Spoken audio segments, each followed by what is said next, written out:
Hello everyone. So हम measurement chapter को start करेंगे।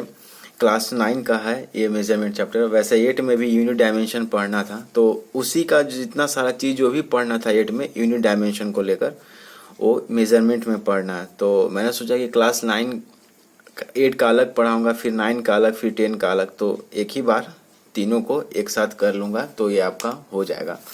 तो जितने भी लोगों ने कहा था कि यूनिट डायमेंशन बताने के लिए या मेजरमेंट बताने के लिए, तो ये वही चैप्टर है।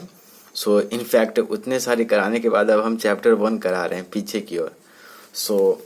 तो सबसे पहले इसमें ये लिखा हुआ था कि फिजिक्स क्या है, तो क्योंकि चैप्टर 1 है तो फिजिक्स एक तरह से नेचर के लॉ को समझने की कोशिश करता है। साइंस का वह ब्रांच जो प्रकृति के नियमों को समझने की कोशिश करता है। प्राकृतिक जो मूव खेलती है, कैसे आप चेस खेलते हो, और मान लो मुझे चेस नहीं आता है और मैं देख रहा हूँ लोगों को चेस खेलते हुए, तो मैं समझता हूँ कि अच्छा हाथी सीधा चलता है ना, ऊँट तिरछा चलता है ना। तो इस तरह से हम लोग भी प्रकृति को देखते हैं कि अच्छा सूर्य पृथ्वी को दोनों गोल गोल घूम रहे हैं, आप है ना, पृथ्वी गोल गोल घूमता है सूर्य के, तो क्यों, क्या फोर्स लग रहा है। ये सब देख देख के हम लोग नियम बनाते हैं, और अगर वह नियम फेल हो गया तो फिर से नए नियम बनाएंगे, और फिर से इस तरह से सतत विकास का प्रयास है, और फिजिक्स उसको समझने की कोशिश करता है। ओके, सो द क्वांटिटी, तो उसमें भी दो तरह की पढ़ाई होती है। एक तो क्वांटिटेटिव होती है और एक क्वालिटेटिव होती है। क्वांटिटेटिव का मतलब परिमाण परक, ठीक है, क्वांटिटेटिव। सो गाइस, मैं इंग्लिश में भी बोलने की कोशिश करूंगा, ओके, बिकॉज बहुत सारे लोग मतलब इंग्लिश साउदर्न इंडिया के भी हैं। सो the quantitative study of nature involves the estimation and measurement of various physical quantities like distance, weight। तो यहाँ पर physical quantities की बात आ गई है। हम देखेंगे physical quantities क्या होता है। ओके, सो सब मैंने क्या कहा, फिजिक्स जो है वो physics is a branch of science which deals with the study of the laws of nature। Okay, इतना तक तो this is enough for your at this age। सो आगे हम लोग देखा कि क्वांटिटेटिव स्टडी होता है फिजिक्स का and qualitative study, but qualitative aspect को अभी नहीं देखेंगे, हम क्वांटिटेटिव एस्पेक्ट को देखेंगे, क्योंकि हम because we are studying the chapter called measurement. So let us first see what we have to study in this chapter to have a clear picture. Okay, so हमें क्या क्या पढ़ना है इस चैप्टर में। फिजिकल क्वांटिटी, इस टाइप फिजिकल क्वांटिटी के type, rules of writing units, system of units, definition of units, dimension of physical quantities, vernier calipers, zero error, screw gauge, graph, scientific notation, errors and accuracy, significant figures, rounding of the digits। okay, screw gauge मैंने सोचा कि पढ़ाऊंगा नहीं, लेकिन फिर भी इसको करा दूंगा। ओके, और क्यों, ये सब बहुत इंपॉर्टेंट है। इनफैक्ट वर्नियर कैलिपर्स और स्क्रू गैज सीबीएसई के बुक में है भी नहीं ये सब, ये दोनों तो, लेकिन फिर भी हम लोग करेंगे और समझने की कोशिश करेंगे, क्योंकि अधिकतर जो more and more questions are from vernier callipers and screw gauge, zero error, this type of from this type of topics. So we will try to cover this in very detail and in very lucid manner. So let's go ahead. So physical quantity, what is mean by physical quantity. Physical quantity का क्या मतलब होता है, ठीक है। The quantity which can be defined and measured are called physical quantities। ऐसे परिमाण को, ऐसे जिनको हम नाप सकते हैं, उनको मेजर कर सकते हैं, उन्हें हम क्या कहते हैं, फिजिकल क्वांटिटी कहते हैं। ऐसे क्वांटिटीज को, ओके, क्वांटिटीज यानी परिमाण होता है इसका Hindi. Okay, the quantities which can be defined and measured are called physical quantities. Example, force को मेजर कर सकते हैं। मान लो 10 न्यूटन ये पेन रखा हुआ है, मैंने इस पर फोर्स लगाया, कितना हो सकता है, 1 न्यूटन लगाया होगा, हो सकता है, तो मैं इसको मेजर कर सकता हूँ। तो ये तो तुम्हें लग रहा हो कि ये तो बहुत आसान है, ये तो मतलब फिजिकल क्वांटिटी, ये तो बहुत सारी चीज़ें फिजिकल क्वांटिटी में आएंगी। डिस्टेंस आ जाएगी कि तुम कितना किलोमीटर चले, है ना, ये टाइम आ जाएंगी, करंट आ जाएंगी। अच्छा, हम लोग यूनिट इसलिए भी पढ़ते हैं कि हम अच्छे से प्रॉब्लम को सॉल्व कर सके अपने एवरीडे ऑब्जेक्ट्स में। जैसे कि अगर दुकान पे जाओगे और अगर आप पूछोगे कि मुझे 2 किलोमीटर चीनी चाहिए, 2 किलोमीटर चीनी का मतलब क्या होता है, वो तो क्योंकि किलोमीटर किसका यूनिट है, डिस्टेंस का यूनिट है। और अब जब चीनी मांग रहे हो तो आप वेट में मांगोगे ना, तो या 2 kg मांगोगे, 2 किलोमीटर आप नहीं कर सकते, है ना। वैसे यूनिट्स हम ही लोगों ने बनाया है, ऐसा नहीं कि शुरू से कहीं लिखा हुआ था लोगों के मन में, या फिर हम लोगों ने यूनिट्स बनाया। क्योंकि अब यूनिट्स की जरूरत भी इसलिए पड़ती है ताकि अब जैसे जैसे दुनिया एक छोटी, मतलब एक तरह से एक हमारा दुनिया क्या है, ग्लोबल विलेज है। इतना फास्ट ट्रांसपोर्ट होता है, आजकल मोबाइल फोन्स है, तो वर्ल्ड एक ग्लोबल विलेज के अथी हो गया, ठीक है। अब दुनिया पहले से कहीं ज़्यादा नज़दीक आ गई है, तो एक यूनिट चाहिए इसके लिए कि एक समरूपता होनी चाहिए कि हाँ, यहाँ से मान लो भारत से इतना केजी कोई चावल भेजा गया, इतना टन, तो वहाँ जाके उसको नापने के लिए कोई दूसरा यूनिट ना आ जाए। तो इसके लिए हम ऐसा यूनिट से स्टैंडर्ड इंटरनेशनल उसको कहते हैं, सिस्टम में इस तरह का एसआई का जो हम यूनिट तय करते हैं। तो फिजिकल क्वांटिटी किसे कहते हैं, the quantities which can be defined and measured are called physical quantities.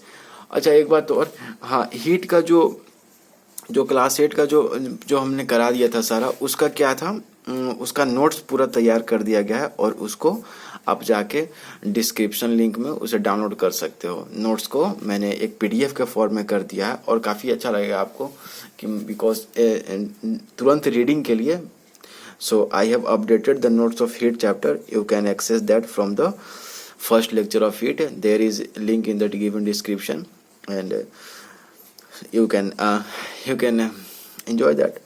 So force, distance, time, current, these are the example of physical quantity. Okay, so तो फिर इसमें ऐसे क्वांटिटी जिनको हम नाप सकते हैं, तौल सकते हैं, या उनको हम डिफाइन कर सकते हैं, उनको फिजिकल क्वांटिटी कहते हैं। तो फिर नॉन फिजिकल क्वांटिटीज भी होनी चाहिए। ओके, हम बात करेंगे उस बारे में, लेकिन पहले ये देख लेते हैं कि laws of physics can be described in terms of his physical quantities. तो फिर नॉन फिजिकल क्वांटिटीज क्या होता है, which can not be defined and measure. ऐसे क्वांटिटीज जिनको हम डिफाइन नहीं कर सकते हैं, मेजर नहीं कर सकते हैं, उनको फिजिकल क्वांटिटी करते हैं। For example happiness, sadness. अब हैप्पीनेस को आप, how can you define happiness and how can you measure happiness? There is no machine discovered yet which can measure the happiness or sadness or fear. Okay, but if in future, if someone from you discover let's say happy meter, okay, there's if some अगर आप में से कोई भविष्य में एक happy metre machine बनाता है जो हैप्पीनेस को मेजर करती है, ठीक है, पता नहीं, हो सकता है, बन सकता है, क्या ऐसा मशीन हो सकता है। बायोटेक्नोलॉजी के आने से, नैनो टेक्नोलॉजी के आने से ऐसा पॉसिबल हो सकता है कि शरीर में जो the chemicals which are been secreted in the body where we are happy, it can be measured, और I don't know, but maybe someday science will discover, science will be able to measure the emotion. शायद हो सकता है एक दिन science क्या करे, emotions को मेजर करना स्टार्ट कर दे। हो सकता है, पता नहीं, हो सकता है, नहीं भी हो सकता है, पर मुझे लगता है कि हो सकता है। सो ये नॉन फिजिकल क्वांटिटी आएगा जो मुझे इस चैप्टर में नहीं पढ़ना है, क्योंकि अब इनको फिजिक्स लेके क्या करेगा। ये जो हैप्पीनेस और सैडनेस का विषय है, ये फिलॉसफी का विषय है। फिलॉसफी या लाइफ को लेकर बहुत ज़्यादा है, मतलब लाइफ को लेकर क्या कहूँ मैं, लाइफ को लेकर स्पिरिचुअलिटी को लेकर है। हैप्पीनेस और सैडनेस ये सब स्पिरिचुअलिटी में आ जाएंगे ज़्यादा, ये सब फिजिक्स में उतने, क्योंकि इनके बारे में क्या कहेगा फिजिक्स, मुझे नहीं लगता है इनके बारे में क्या कहेगा। फिजिक्स एनालाइज करना चाहता है, वो चीज़ों को समझना चाहता है। अब आदमी कोई हैप्पी है तो है, अब इसमें कोई अलग बात नहीं है, चाहे वो आदमी चाइना का हो, इंडिया का हो, अमेरिका का हो। लोग जब हंसते हैं तो उनमें वही फीलिंग होती है, खुशी की ही फीलिंग होती है, या लोग जब सैड होते हैं तो सैडनेस की ही फीलिंग होती है। Because happiness and sadness has no language, it has no barrier of language, caste, race, religion or anything else. So you know these things are common for humanity. So let's go ahead. Measurement of physical quantities and their units. So अब हम जानते हैं कि physical quantity को हम major कर सकते हैं, तो हम इसे किस तरह से मेजर करते हैं, ये इम्पोर्टेंट है। लेकिन सबसे पहले तो हमें ये देखना होगा ना कि मेजरमेंट कहते किसे हैं। ओके, मेजरमेंट का मतलब क्या होता है, मापना या मापन की प्रक्रिया, ठीक है, मापन क्रिया, जो भी लिखो, मापन प्रक्रिया, जो भी। Measurement is a method of comparison of an unknown quantity with a standard quantity. एक स्टैंडर्ड क्वांटिटी हम लोग बना लेते हैं और उसके बाद जो अननोन क्वांटिटी है उसे हम मेजर करते हैं। फॉर एग्जांपल आपके पास जो स्केल होगा जो कि लगभग 15 सेंटीमीटर का होता है, जिसे आप जो आपके ज्योमेट्री बॉक्स में भी होगा, ठीक है। तो ये एक स्टैंडर्ड है कि हाँ 1 सेंटीमीटर इतना होगा। ओके, मैं ये नहीं कर रहा हूँ कि 1 सेंटीमीटर इतना ही है, बट मान लो कि 1 सेंटीमीटर इतना है, ये दूरी क्या है, ये दूरी 1 सेंटीमीटर है। अब मुझे पता है ये स्टैंडर्ड है, या फिर मेरे पास एक स्केल है इतना बड़ा, मान लो ये 15 सेंटीमीटर का, मैं इसे किसी भी लाइन को, कोई भी लाइन सेगमेंट के पास ले जाता हूँ स्केल को और इसे मेजर करता हूँ और मैं कहता हूँ कि अच्छा ये 3.5 सेंटीमीटर है या 4 सेंटीमीटर है। तो मैं दरअसल करता क्या हूँ कि मैं स्टैंडर्ड क्वांटिटी से एक अननोन क्वांटिटी को मेजर करने की कोशिश करता हूँ। वैसे इसमें एक फिलॉसफी का भी एंगल है कि जो चीज़ें जानी जा चुकी हैं, एक उसको हम क्या कहते हैं, अंडरस्टैंडेबल, जो हम जान चुके हैं, और एक बहुत बड़ा दायरा है जो हम नहीं जानते हैं चीज़ों को। तो हम उन चीज़ों को कैसे जानते हैं? तो जो हमारे पास, जो हम जानते हैं, जो हमारी समझ है, हम उस समझ को, जिस चीज़ को हम नहीं जानते हैं उस पर लगाते हैं, और जो हमारे जानने के दायरे में नहीं है उसे हम अपने समझ के दायरे में लाने की कोशिश करते हैं। यही तो है विज्ञान। ओके, ये भी कुछ इसी तरह की measurement is a method of comparison of an unknown quantity with a standard quantity. जैसे कि मैंने स्केल का एग्जांपल दिया कि होता है ना कि बहुत बार लाइन सेगमेंट दे दिया जाता है और आप स्केल से मेजर करके बताना होता है कि कितने सेंटीमीटर का है, तो आप लिखते हो full stop. This fixed or definite quantity we take as a standard and by the help of which we can measure the other quantities of the same kind. ध्यान देना, same kind. अब ऐसा नहीं है कि आप मीटर, जो भी मीटर टेप होता है, आप उससे चले गए वेट नापने, है ना। मीटर टेप से क्या वेट नापा जा सकता है? वेट को तो बैलेंस से नापा जाएगा ना, कितना किलो चीनी है, कितना किलो चावल है, इसे हम स्केल से या मीटर टेप से थोड़ी नाप पाएंगे। ओके, ठीक उसी तरह अगर कपड़े की लंबाई नापनी हो तो उसे हम थोड़ी तराजू से नापेंगे या बैलेंस से नापेंगे। तो वही चीज लिखा हुआ है कि दिस फिक्स्ड और definite quantity which we take as a standard and by the help of which we can measure other quantities of the same kind is defined as the unit. तो यूनिट क्या है कि सबसे पहले measurement क्या था? Measurement comparison का method था, जो हम एक अननोन क्वांटिटी को स्टैंडर्ड क्वांटिटी से कंपैरिजन करते हैं तो उसे मेजरमेंट कहते हैं। तो फिर यूनिट क्या है? तो वो जो स्टैंडर्ड क्वांटिटी है जिससे हम अननोन क्वांटिटी को कंपैरिजन करते थे, उस स्टैंडर्ड क्वांटिटी को ही हम यूनिट कहते हैं। ओके, जिससे हम उसी सेम काइंड के अननोन क्वांटिटी को मेजर करते हैं, उस स्टैंडर्ड क्वांटिटी से कंपेयर करते हैं, उसी को यूनिट कहते हैं, क्योंकि वो स्टैंडर्ड है। फॉर एग्जाम्पल, अगर तुमसे पूछे कि जैसे एप्पल है तो APPLE एप्पल लिखते हैं, तो एप्पल कितने अल्फाबेट से मिलकर बना है? 1 2 3 4 5 अल्फाबेट से मिलकर बना है। कौन कौन? APPLE। ओके, लेकिन अब इसमें से एक तोड़ लो, एक हटा दो, ए है ना। लेकिन ए किससे बना है? नहीं ना कह सकते, क्योंकि ए क्या है? हमारा एक स्टैंडर्ड क्वांटिटी है, मतलब एक हमारा स्टैंडर्ड है। अब इसको कैसे तोड़े? हाफ ए थोड़ी लिख सकते हैं ऐसे, हाफ ए ऐसे लिखो क्या, हाफ ए, कि नहीं मुझे और तोड़ना है, ऐसे तोड़ते जाओगे क्या? नहीं, ये स्टैंडर्ड है। 26 अल्फाबेट्स होते हैं इंग्लिश में, तो ये स्टैंडर्ड है। ओके गाइस, तो इसको हम यूनिट कह सकते हैं कि ये यूनिट है हमारे पूरे इंग्लिश लैंग्वेज का एक, है ना। तो इसी तरह के ऐसे चीजें जिसे हम तोड़ नहीं सकते, जिसे हम उन्हें स्टैंडर्ड मानते हैं। ओके, जो हमारी समझ से बाहर है कि A how A is made of, what constitutes the making of A. Okay, so this fixed और definite quantity which we take as a standard and by the help of which we can measure other quantities of the same kind. ध्यान देना, यहाँ पर of same kind होना चाहिए, जो मैंने अभी बताया था, is defined as the unit. Okay, the maximum और आगे हम चलते हैं कि the measure of a physical quantity is express in 2 parts. किसी भी फिजिकल क्वांटिटी, मैंने कहा था फिजिकल क्वांटिटी क्या होता है? जिन्हें हम डिफाइन कर सकते हैं, जिन्हें मेजर कर सकते हैं। फॉर एग्जांपल फोर्स हो गया, एक्सेलरेशन हो गया, अधिकतर वे चीजें जिन्हें आप फिजिक्स में यूज करोगे। तो जो फिजिकल क्वांटिटी है उन्हें 2 पार्ट्स में एक्सप्रेस करते हैं। नेमली, पहला पार्ट मैग्नीट्यूड का होता है, magnitude of the unit. For example when we say, force is 12 newton. For example इसमें लिया गया है कि अगर मैं 12 न्यूटन फोर्स करता हूँ, जिससे 12 न्यूटन है, मैंने कहा कि 12 न्यूटन फोर्स, आपको पता है ना कि फोर्स का यूनिट न्यूटन होता है। तो यहाँ पर जो 12 है ये क्या है गाइस, मैग्नीट्यूड है, मैग्नीट्यूड। ओके, और ये न्यूटन एन जो लिखा हुआ है ये यूनिट है, क्योंकि अगर यूनिट नहीं रहा तो हम क्या लिखेंगे, केवल यहाँ 12 लिखेंगे। तो 12 का मतलब क्या हुआ, 12 गाय है, भैंस है, बकरी है, क्या है। 12 का मतलब कुछ होने के लिए इसके हम लोग लेफ्ट साइड में हम लोग इसके यूनिट को लिखते हैं। फॉर एग्जांपल 12 के बगल में न्यूटन न लिखे, मैं 12 के बगल में मीटर पर सेकंड लिख देता तो ये क्या बन जाता, वेलोसिटी बन जाता। ओके, 12 मीटर पर सेकंड। सो गाइस मैग्नीट्यूड तो मैंने वही रखा, लेकिन यूनिट बदलते गया तो चीजें देख रहे हो, फिजिकल क्वांटिटी क्या हो रही है, बदल रही हैं। आगे हम देखेंगे और भी चीजें इसके कन्वर्सन को लेके देखेंगे।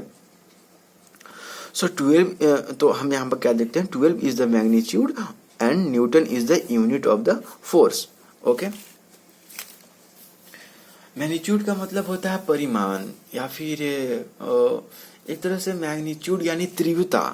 बहुत बार मैग्नीट्यूड वर्ड को हिंदी में तीव्रता के रूप में हम लोग लिखते हैं कि तीव्रता या परिमाण, उसमें कितना कंटेंट है, इसी चीज को यहाँ पर मैंने ऐसे लिखा 12 न्यूटन को, ये मैग्नीट्यूड है, ये यूनिट ऑफ फोर्स है, और ये क्या हो गया, 12 न्यूटन एक फिजिकल क्वांटिटी बन गया। ओके, अब फिजिकल क्वांटिटी हम लोगों ने पढ़ा तो उसके दो प्रकार, एक स्केलर एक वेक्टर मेनली तौर पे। तो स्केलर को हम लोग जानते हैं कि the physical quantity which can be described completely by there magnitude only, केवल मैग्नीट्यूड से हम इसको डिस्क्राइब कर सकते हैं, उसको ऐसे क्वांटिटी को क्या कहते हैं, स्केलर क्वांटिटी कहते हैं। अच्छा, स्केलर का हिंदी क्या होता है ये जरा तुम लोग देखना, तो ठीक है। There is no scalar quantity में हम लोग डायरेक्शन से कोई लेना देना नहीं होता है, केवल मैग्नीट्यूड कितना परिमाण है इसको हम लोग समझ लेते हैं, यही का उसी से उसका काम चल जाता है। फॉर एग्जांपल अगर मैं आपसे पूछता हूँ कि कितना टाइम हो रहा है, तो मान लो अभी टाइम हो रहा है कितना, 3:30, ठीक है, तो मैं कहता हूँ 3:30 AM। ओके, क्या मुझे इसमें डायरेक्शन बताने की जरूरत पड़ती है कि 3:30 AM किधर की ओर बज रहा है, किधर की ओर हो रहा है, नॉर्थ की ओर, साउथ की ओर, वेस्ट की ओर, ईस्ट की ओर, ये सब बताने की मुझे कोई जरूरत नहीं है। ओके, मास मैंने मान लो तुम आपका वेट के मास जैसे मान लो कि 40 kg है, तो क्या इसमें मुझे डायरेक्शन बताने की जरूरत पड़ रही है कि किधर की ओर 40 kg है। 40 kg है तो है, ये नॉर्थ में है, साउथ में है या नॉर्थ ईस्ट में है, ये बताने की जरूरत नहीं पड़ती है। तो ऐसे क्वांटिटीज को स्केलर क्वांटिटी कहते हैं, जिनको डिफाइन करने के लिए मैग्नीट्यूड ही काफी है, और डायरेक्शन पर ध्यान नहीं देते हम लोग, क्योंकि जरूरत ही नहीं पड़ती है उसकी। ओके, तो आपका होमवर्क है कि 10 स्केलर क्वांटिटी को आप अपने कॉपी में लिखें। इनको छोड़ के, डिस्टेंस, मास, टाइम, स्पीड, इनको छोड़ के बाकी जो और बहुत सारे हैं, तो कम से कम 10 को लिखें। आते हैं वेक्टर क्वांटिटी पे। तो वेक्टर क्वांटिटी में क्या होता है कि मैग्नीट्यूड तो चाहिए ही, लेकिन डायरेक्शन भी होना चाहिए साथ में, तभी उनको हम डिफाइन कर सकते हैं। सो वेक्टर क्वांटिटी वे थोड़े कॉम्प्लेक्स होते हैं स्केलर से। स्केलर बहुत सीधे से साधे हैं, उन्हें केवल मैग्नीट्यूड की जरूरत है, केवल परिमाण की जरूरत है। But vector needs both magnitude and direction in order to define it properly. So, if we state only magnitude or only direction, then their significance is not clear। किसके बारे में बात हो रही है, वेक्टर क्वांटिटी के बारे में। वेक्टर क्वांटिटी के लिए मैग्नीट्यूड और डायरेक्शन दोनों होना चाहिए। For example force, velocity, acceleration, जैसे मैंने कहा 10 न्यूटन, बट 10 न्यूटन फोर्स किधर की ओर लग रहा है ना।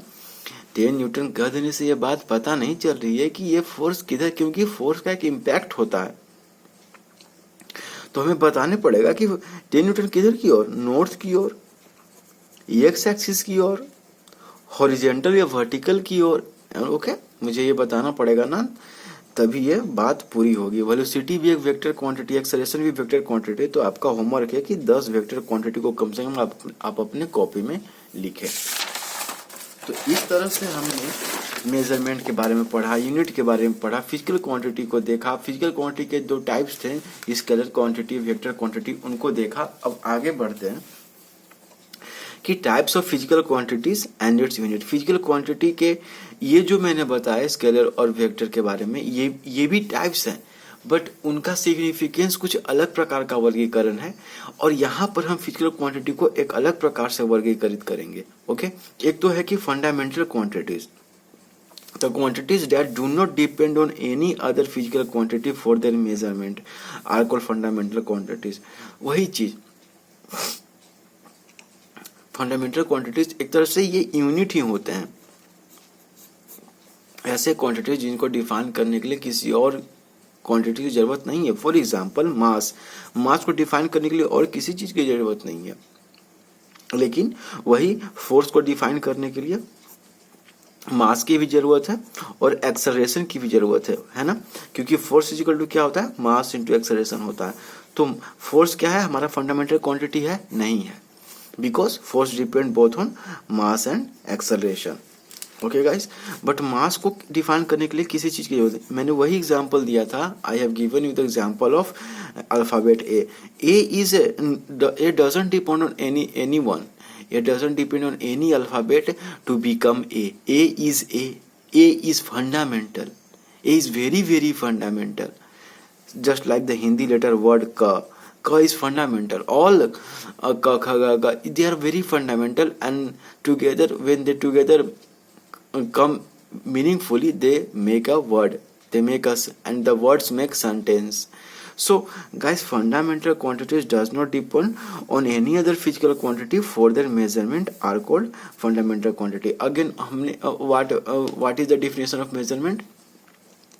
It is the comparison of an unknown quantity with a standard quantity। Okay, so always remember the definition, try to write on in your copy so that you can remember it, because if anyone asks you, you may able to reply it quickly। Then comes the derived quantities। Just before I have taken the example of force. Now force is a derived quantity because this force is a type of physical quantity that depend on fundamental quantities। Force is equal to mass into acceleration। Now mass is a fundamental quantity and acceleration is not a fundamental quantity because acceleration is equal to velocity upon time। So yes, but let's take acceleration as example। Force is a derived quantity, acceleration is also a derived quantity because acceleration depend on the fundamental quantities। Now velocity is like a velocity। Now velocity is like also not a fundamental quantity। Velocity is equal to distance upon displacement upon time। now this is a fundamental, now displacement fundamental quantity है और time fundamental quantity है। okay guys, so are you able to relate, are you able to differentiate between fundamental quantity and derived quantity? Derived quantity, the physical quantity that are derived from the fundamental quantities are called derived quantity। for example area। okay, area, now area of square is side का square यानी length into length. Okay, या फिर area of rectangle is length into breadth. So area is dependent on length and length is a fundamental quantity. Volume of cuboid is equal to length into breadth into height. ना ये सभी length के unit में है, तो ये length पर depend करता है volume, L cube, V is equal to L cube. Now force, I have said force equal to mass into acceleration। so mass is a fundamental quantity or mass into velocity upon time, m is equal to d upon t into t। so force depend करता है fundamental quantity पे। सो ऐसे सभी physical quantity जो fundamental quantity पे depend करते हैं उन्हें हम डिराइव्ड क्वांटिटीज कहते हैं। एग्जांपल ये था, और भी बहुत सारे एग्जांपल हैं। Okay, so rules. So unit को लिखने के कुछ थोड़े रूल हैं, उनको जान लोगे तो अच्छा रहेगा। ओके, बाद में दिक्कत नहीं होगी। पहला रूल, कोई बहुत ज्यादा ये रिजिड रूल्स नहीं है, these are not rigid rules but these are general and you also know. Okay, but हम फिर भी देखते हैं रूल्स। और राइटिंग यूनिट को कैसे लिखते हैं? यूनिट को हमने क्या कहा था कि that standard quantity which is used for the comparison of unknown quantity is called units, है ना।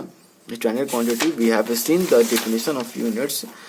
The fixed quantity, reference quantity, which we take as a standard and by the help of which we can measure other quantity of the same kind is defined as the unit.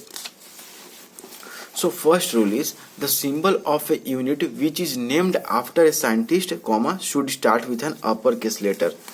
Okay, so वह unit जो किसी scientist के नाम से शुरू होता है तो उसको हम किससे स्टार्ट करते हैं, उस साइंटिस्ट के पहले अक्षर का जो नाम है उसके कैपिटल अक्षर से. फॉर एग्जांपल न्यूटन, तो न्यूटन को capital N, Joule capital J, Pascal P है कैपिटल पी और स्मॉल है, Kelvin capital K, etc. Second, the symbol of a unit which is not named after a person is written in lower case. ऐसा unit जो किसी person के नाम पर नहीं लिखा हुआ है या नाम पर नहीं किया, the symbol of unit which is not named after a person is written in lower case. For example metre किसी व्यक्ति के नाम पर नहीं है मीटर. ओके, मीटर एक यूनिट है, इसीलिए ये स्मॉल एम से शुरू हो रहा है. Mole MOL, second small S से. Okay, third, in their full form. Okay, in their full form the unit should start with a lower case letter. अगर तुम न्यूटन को एन नहीं लिखना चाहते हो तो आपको न्यूटन पूरा लिखना होगा, न्यूटन. ओके, ऐसा नहीं कि एन यू लिख के न्यूटन लिख के चले गए. ठीक है, ये नहीं होगा. ये या तो ये और नहीं तो ये, दोनों सही है. अरे बस समझ में. Metre, joule. Okay. Fourth, symbol of unit should not be in plural form. जो सिंबल है यूनिट का वो प्लूरल फॉर्म में नहीं होगा. फॉर एग्जांपल अगर आप लिखते हो 500 मीटर्स, तो जब आप इसको किस में लिखोगे, यूनिट में लिखोगे, तो आप सीधे इसे 500 मीटर लिखोगे. ओके, ऐसा नहीं कि 500 ms लिख दिए क्योंकि ये तो प्लूरल है 500 तो ms लेके चले गए. नहीं, यूनिट एम ही होगा. 500 metre should be written as 500 metre and not 500 ms. अरे सब समझे. Unit, symbol of unit should not be in plural form. Fifth, a compound unit is written either by putting a dot or leaving a space between symbol of two units. Compound unit किसको कहते हैं? The unit which is made from two or more than two units. Okay, the unit which is derived from two or more than two units is called compound units. Okay. So compound unit is written either by putting a dot or leaving or a space between symbol of two units. जैसे torque Newton metre लिखते हैं तो Newton और थोड़ा सा जगह छोड़ के मीटर लिख दिए, और न्यूटन डॉट मीटर लिखते हैं. इम्पल्स, न्यूटन सेकेंड होता है इम्पल्स का यूनिट, तो न्यूटन और एस या कुछ जगह छोड़ के, या फिर आप इसको न्यूटन डॉट एस, दोनों सही है. अरे बस में पोल स्ट्रेंथ ऑफ मैग्नेट. ठीक है, पोल स्ट्रेंथ ऑफ मैग्नेट आप इसको एम्पियर पर मीटर में लिखते होगे. पोल स्ट्रेंथ ऑफ मैग्नेट या फिर एरिया पर मीटर जो भी हो, तो एरिया और एम के बीच में थोड़ा जगह छोड़ो या फिर आप एरिया डॉट एम लिखो. अच्छा, ये जो यूनिट्स है इसका जो चार्ट है इसको हम बनवा देंगे. जो चार्ट है 7 मेन फंडामेंटल यूनिट्स हैं उनको हम बनवाएंगे और उनका क्या क्या कैसे कैसे उसका डिफिनेशन स्टार्ट हुआ. ओके, इन यूनिट्स को कैसे डिफाइन करते हैं. फॉर एग्जांपल 1 मीटर है तो 1 मीटर क्या है ना, ये कहाँ से आया, इसको किसने डिफाइन किया, कब डिफाइन हुआ, है ना. 1 kg क्या है, वो किसके बराबर है, कौन डिसाइड करता है कि 1 kg कितना होगा, 1 kg इतना होगा, 1 kg इतना होगा, कैसे डिसाइड हुआ है ना. ये सब काफ़ी सारे सवाल होंगे तो उसे हम अगले क्लास में देखेंगे. हालांकि इसी में कर देना चाहिए था लेकिन फिर भी हम देखेंगे. So see you guys. So thank you so much guys for watching this. Have a great day ahead.